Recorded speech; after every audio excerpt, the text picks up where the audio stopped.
Zaposlenici varaždinske tvrtke Mundus d.d. danas su započeli s radničkim buntom koji će od sutra službeno prerasti u štrajk. Razlog tome je taj što im zadnjih mjeseci nije bila isplaćena plaća i putni troškovi, te što imaju loše uvjete rada. 50 radnika zaposlenika u proizvodnji stolice danas je prosvjedovalo ispred tvrtke Mundus. Ostali zaposlenici prosvjednicima su pružili podršku, no nisu prekinuli proizvodnju. Radnički bunt, kako ga nazivaju zaposlenici, uzrokovan je nezadovoljstvom rada uprave tvrtke unatrag nekoliko godina. Naime, zadnjih nekoliko mjeseci nisu im isplaćene plaće, doprinosi i putni troškovi.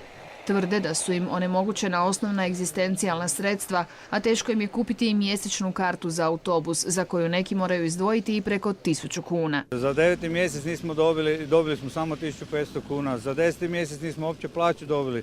Dužni su nam isplatu troškova prijevoza za 8. mjesec prošle godine, za 12. mjesec prošle godine i normalno neke firme čak nisu 2 plaće dobili. Mi sve narudžbe izvršavamo i sve prodamo.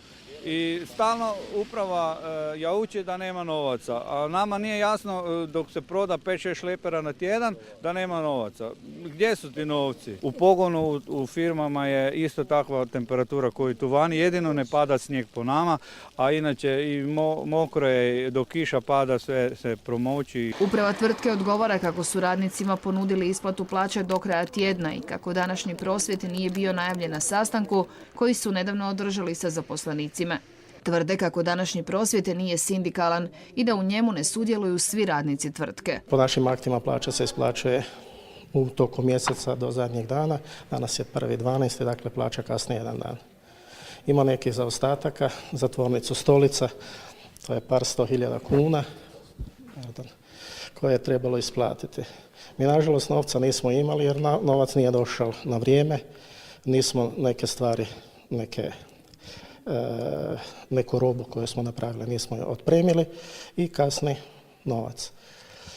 Danas smo dobili nekakve obavijesti da će novac možda danas biti i na računu, ili možda, zato jer kupac plaća u trenutku kad roba otide iz našeg dvorišta. Međutim, kamion je još uvijek u dvorištu, pa ne znamo zapravo sudbinu tog novca. Zaposlenici su nezadovoljni i poslovanjem tvrtke, a za nepravilnosti u radu okrivljuju upravu tvrtke. Puno nezakonitosti radi u firmi, od uvjeta u kojima stvarno niti psa ne bi čovjek tjerao raditi, a da ne govorim da su i u upravi sjede ljudi koji su u mirovinama.